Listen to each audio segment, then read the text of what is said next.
Hello everyone, welcome back. After this long lecture of agents of pollination, चलो देखते हैं आगे क्या होगा. अब इतनी मेहनत करके तुमने पोलन ग्रेन को अल्टीमेटली स्टिग्मा पर लैंड करवा ही दिया. अब तुमने जब लैंड करवा दिया तो आगे क्या होगा? There will be a dialogue between the pollen grain and the stigma. अब what form of dialogue? क्या बातचीत होगी उनके बीच में? सबसे पहले तो स्टिग्मा पूछेगा, भैया do you belong to my own species? If the pollen says yes, then the pollen tube formation will take place and the stigma will tell enter. But the stigma will again ask, are you incompatible with me?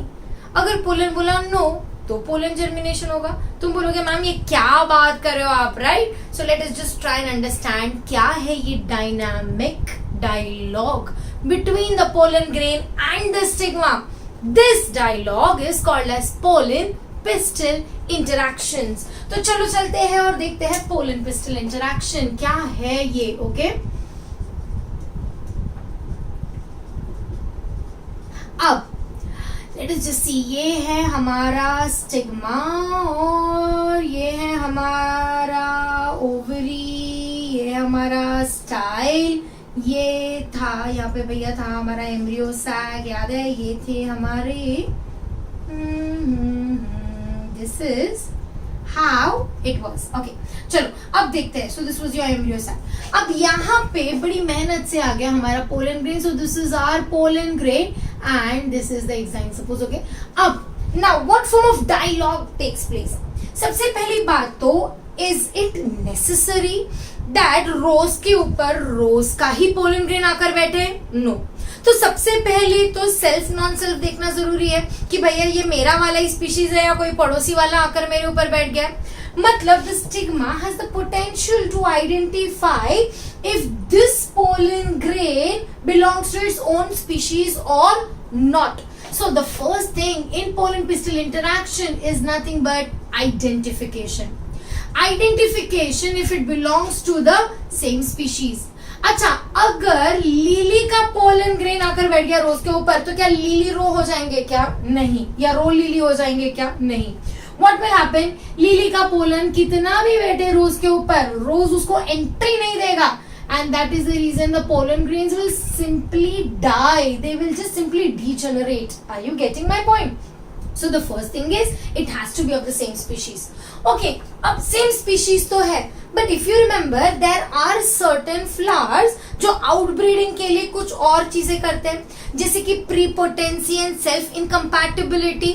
अब suppose ये एक plant orchid का plant है तो orchid self incompatible है. मतलब अगर उसी के प्लांट का पोलन ग्रेन आकर बैठा तो भले ही वो सेल्फ स्पीशीज का है, it will not give it an opportunity to enter inside. Remember identification के बाद it will just simply search for what? Self incompatibility या फिर प्रीपोटेंसी. ओके अच्छा, प्रीपोटेंसी, सेल्फ इनकम्पैटिबिलिटी, ये सब चेक हो गया. अब ये चेक करता कौन है? It will be checked by the stigma. Stigma has mechanisms that will help it to identify कि ये मेरा पोलन है या नहीं है, मेरे स्पीशीज का है या नहीं है, ये पोलन मैच्योर है या नहीं है. अब ये सब में उसको मदद कौन करता है? What is helping the stigma to understand the nature of pollen? This is done by chemicals called as hormones, remember. So there are a lot of hormones which are released near the stigma, जो stigma को मदद करता है. और इनमें से काफी सारे हॉर्मोन्स ना यहाँ से डेवलप होते हैं. याद है हमारे पास सिनर्जिड्स है और सिनर्जिड्स में होता है फिलीफॉर्म अपैरेटस. सिनर्जिड्स एक्चुअली बनाते हैं हॉर्मोन्स और ये हॉर्मोन्स कहीं ना कहीं इस पोलन ग्रेन को ट्रिगर या फिर इसको स्टिमुलेट करते हैं.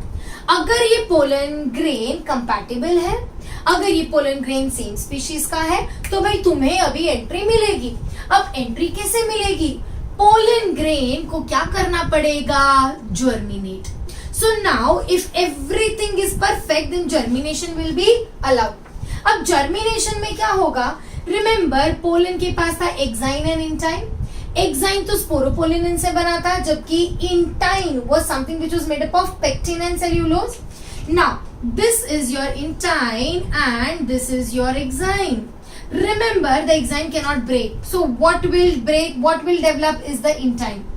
जैसे जैसे ये पोलन ग्रेन ये स्टिग्मा के ऊपर लैंड होगा, ये स्टिग्मा से निकलेंगे शुगरी सब्सटेंसेस. ये जो शुगरी सब्सटेंसेस है, ये sugary substances will be absorbed bye the pollen. Sugary substances pollen के अंदर चले गए. पोलन के अंदर चले गए तो पोलन का क्या बढ़ने लगा, वॉल्यूम बढ़ने लगा. वॉल्यूम बढ़ने लगेगा तो अब ये पोलन का जो स्पोरोपोलिन है वो तो ब्रेक नहीं हो सकता. तो what will simply happen is ये intine which was now till like this, okay, this intine will start emerging out. मतलब the intine will start emerging out and the content of the pollen grain will start coming out in this part. This tube like structure which is formed is called as pollen tube. तो sugary substance अंदर absorb करके intine develop होगा, swell होगा and it will simply start coming out in the form of pollen tube. अब pollen tube में तुम्हें क्या क्या मिलेगा, तो सबसे पहली बात तो भाई pollen tube develop हो रहा है. अब ये pollen tube के अंदर क्या क्या है, pollen tube के अंदर होगा एक tube nucleus और होंगे 2 male gametes. So there are the 2 male gametes that will be carried by the pollen tube. अब ये पोलन ट्यूब को कैसे जाना है, कहाँ जाना है, किस डायरेक्शन में जाना है, ये कौन बताएगा, ओव्यूल बताएगा. कैसे, this hormone which is released by the synergids will simply go and give a direction to the pollen tube. The pollen tube चुपचाप से will keep on growing in the direction of this hormone, and this is called as something called as chemotropism that we have seen in our lower classes, that is development of pollen tube towards the ovule. अब एक चीज याद रखो, pollen तो तभी release हुआ था जब वो मैच्योर था. जिस स्टिग्मा पर पोलन लैंड कर रहा है, अगर वो वाला कार्पेल का ओव्यूल मैच्योर नहीं है तो ये हार्मोन रिलीज नहीं होगा. मतलब if the female is not mature, the hormone will not be release and there will be no signal to the pollen for germination. So signal तभी मिलेगा जब ये खुद का पोलन है या ये कंपैटिबल है और ये ओव्यूल भी कैसा है, मैच्योर है. अब धीरे धीरे धीरे धीरे the pollen tube will keep on growing towards the ovule, that is towards this micropylar end. जैसे जैसे वो नीचे ट्रैवल करेगा, the male gamete will be carried, the male gamete which are non-motile will be carried to the female gamete. Okay, when the male gametes are carried towards the female gametes for the act of fertilization by a tube, उस चीज को हम बोलेंगे साइफोनोगैमी. क्या बोलेंगे, साइफोनोगैमी. Now what is साइफोनोगैमी? साइफोनोगैमी means that the non-motile male gametes are carried towards the female gametes with the help of tube. Okay, in this case which tube, pollen tube. Are you able to understand? And that is the reason it is called as siphonogamy. Okay, अच्छा. अब धीरे धीरे the pollen grain, the pollen tube which contains the male gametes will start moving towards the female, and फिर होगा mail और female का मिलन. Mail और female के मिलन को हम बोलेंगे फर्टिलाइजेशन. हमारे एंजियोस्पर्म्स में फर्टिलाइजेशन 2 बार होता है and that is the reason it is called as double fertilization. Double fertilization का प्रोसेस देखते हैं. डबल फर्टिलाइजेशन सबसे पहली बार किसने ढूंढ के निकाला? Double fertilization was discovered by a scientist जिसका नाम है S.G. Navashin. S.G. Navashin in the year 1898 discovered double fertilization, and he did this in the plants of the species Lilium and Fritillaria. Okay, so Lilium and Fritillaria in plants में उन्होंने double fertilization सबसे पहली बार observe किया. चलो देखते हैं double fertilization में क्या होगा. Again I am drawing this. This is your stigma. Okay, and this is your style, and remember your style is a hollow tube, right? and this is your ovary, right? Ovary में let us just draw, this is your nucellus. Nucellus के आजू बाजू में है integument. This is your inner integument, outer integument. This is your funicle, right? And this is the micropylar end. Okay, and this is the calasa. So I'm just labeling. This is your micropyle and this is your calasa. अब ये जो तुम्हारा tube है, pollen tube, this pollen tube is developing and it is growing towards the hormone, and this pollen tube contains the tube nucleus and the 2 male gametes. इतना यहां तक के हमें पता है. अब ये पोलन ट्यूब को अट्रैक्ट कर रहा है हमारा, यहाँ पे कौन है, हमारा एग अपैरेटस है, दैट इज एग सेल है. एग सेल के आजू बाजू में कौन है, सिनर्जिड्स है. यहाँ पे हमारा सेकेंडरी न्यूक्लियस या फिर सेंट्रल सेल है, और इस साइड में है हमारे पास एंटीपोडल्स. ओके, अब ये जो पोलन ट्यूब है, ये पोलन ट्यूब जनरली कहां से जाता है, the pollen tube will develop all the way down and will enter from which end, micropylar end. Now micropylar end से जनरली पोलन ट्यूब एंटर करता है और मेल गैमेट्स एंटर करते हैं. इस टाइप के एंट्री को हम बोलेंगे पोरोगैमी. क्या बोलेंगे, porogamy. So what is porogamy? Porogamy is when the pollen tube enters from which end? From the micropylar end. But ऐसा कुछ कंपल्सरी नहीं है. ओके, मैक्सिमम पोरोगामी दिखाएगा, बट कुछ केसेस में this is also possible that the pollen tube directly enters through the chalazal end. इतना समझ में आया? Rather than taking this long route, वो कलाजल एंड से घुसेगा, भले ही वो कलाजल या चलाजल एंड से घुसेगा. Remember, it will still enter to the egg cell through the micropylar end. मतलब वो चलाजा से भी अंदर गया, कलाजा से भी अंदर गया, तो भी माइक्रोपाइलर एंड से ही अंदर जाएगा. कलाजल एंड से अगर वो अंदर गया तो उसको हम बोलेंगे chalazogamy. So chalazogamy is what, the pollen tube will enter through the chalaza. Getting my point? Okay. अच्छा, these are not the only 2 options. There is one more option. The option is that the pollen tube can enter through the integuments. So it will simply enter through the integuments. भले ही वो integuments के through अंदर जाएगा, but still वो अंदर कैसे जाएगा, male gamete, again through the micropylar and. So the pollen tube can also enter through the integuments. If it enters through the integuments, it is called as mesogamy. Mesogamy is entering of pollen tube through the integument. So just remember, porogamy, calazogamy and mesogamy. और एक word हमने देखा था, क्या देखा था, साइफोनोगैमी. साइफोनोगैमी मतलब pollen tube के थ्रू अंदर जाना. Okay, so siphonogamy can be micro porogamy, chalazogamy और मीजोगैमी. चलो अब चलते हैं. अब पोलन ट्यूब तो अंदर चला गया है and the male gametes are carried by the pollen tube. अब now how is this male gamete going to enter into the ovule or into the embryo sac? Let us see this. Okay, again drawing this. फटाफट अब तक क्या हमें आ जाना चाहिए. This is the nucellus. उसके बाद हमारे पास है inner integument, outer integument, this is our funicle, this is a micropylar end. Okay, now अब in this case this is your embryo sac and embryo sac में हमारे पास है female gamete, synergids. These are the central cell and this is your antipodal. Okay, अब this pollen tube has entered. अब how will the pollen tube enter? Remember, pollen tube will enter through the micropylar end and सबसे पहले it will enter into the synergid. हमारे पास ये है egg apparatus. Egg apparatus में है egg cell और synergids. Synergids के पास there is something called as filiform apparatus, right? यही फिलीफॉर्म अपैरेटस यहाँ से केमिकल्स निकालकर पोलन ट्यूब को अपने पास बुलाता है. जैसे ही pollen tube comes near the filiform apparatus, this pollen tube will absorb certain material from the filiform apparatus. जैसे ही फिलीफॉर्म अपैरेटस से लिक्विड चला गया पोलन ट्यूब के अंदर, the pollen tube will burst and the pollen tube will release the male gametes which will now ultimately fuse with the egg cell. अब either this synergid or this synergid, any of the synergids will be used for the production or for the entry of the pollen tube. अब synergid से अंदर चला गया कौन, हमारा male gamete. अब हमारे पास दूल्हे कितने हैं? 2, बट डू यू रियलाइज हमारे पास दुल्हन तो सिर्फ एक ही है.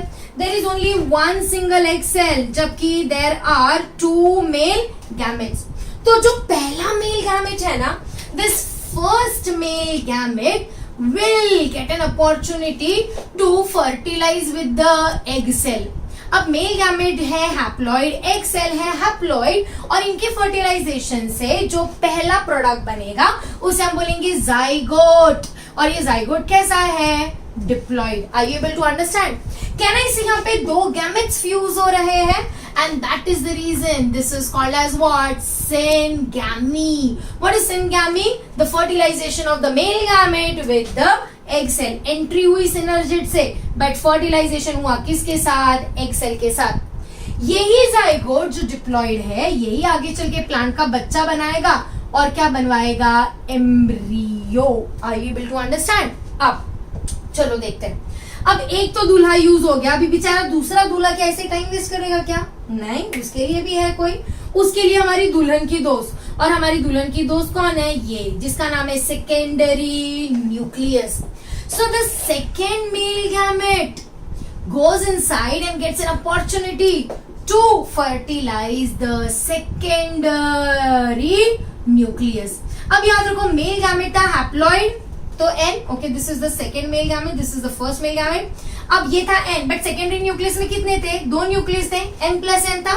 सो male gamete plus secondary nucleus gives rise to a cell जिसको हम बोलेंगे प्राइमरी एंडोस्पर्म न्यूक्लियस.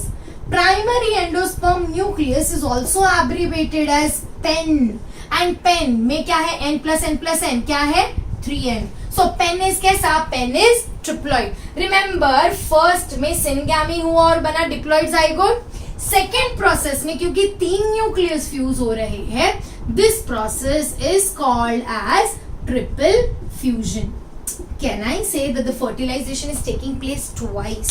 पहला है सिनगैमी, सेकेंड है triple fusion, and that is the reason it is correctly called as what? Double fertilization. What are the products of syngamy? पहला है zygote बनेगा, zygote से डेवलप होकर क्या बनेगा? एम्ब्रियो. ट्रिपल फ्यूजन का प्रोडक्ट क्या है? Primary endosperm nucleus which is triploid. यही primary endosperm nucleus further develop होकर क्या बनाएगा? एंडोस्पर्म.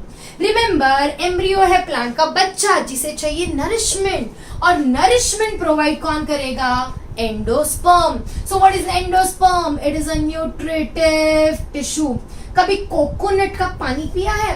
कोकोनट का पानी is rich in nutrients, right? Do you know what it is? It is nothing but the endosperm, and this endosperm is used to provide nourishment to the developing embryo. This is about double fertilization. Remember, double fertilization is seen in higher plants, मतलब angiosperms.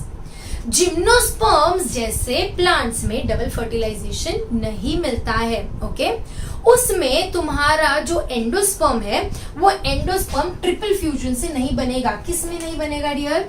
Gymnosperms में. Gymnosperm में there will be nothing called as triple fusion. Okay, gymnosperm में endosperm है, पर ये जो endosperm है वो किससे बना है?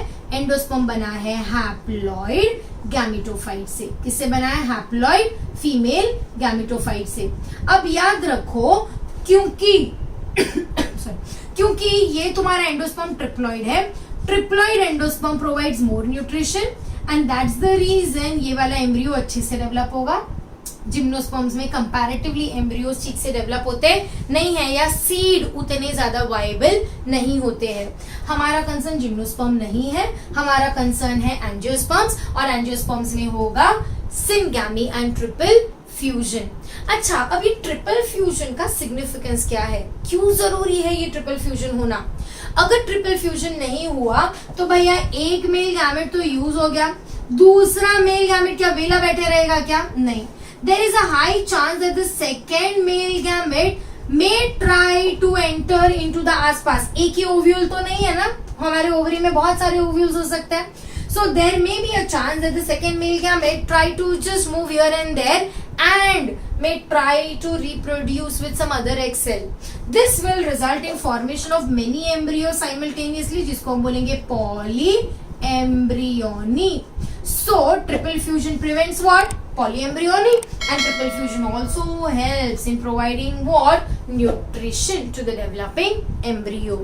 Double fertilization is an important event in the life cycle of angiosperms. कैसे बनेगा जाइगोट से embryo? By the process of embryogenesis. और कैसे बनेगा प्राइमरी एंडोस्पर्म न्यूक्लियस से एंडोस्पर्म, वो हम देखेंगे इन द नेक्स्ट लेक्चर. तब तक के पढ़ो और मजे करो. Thank you.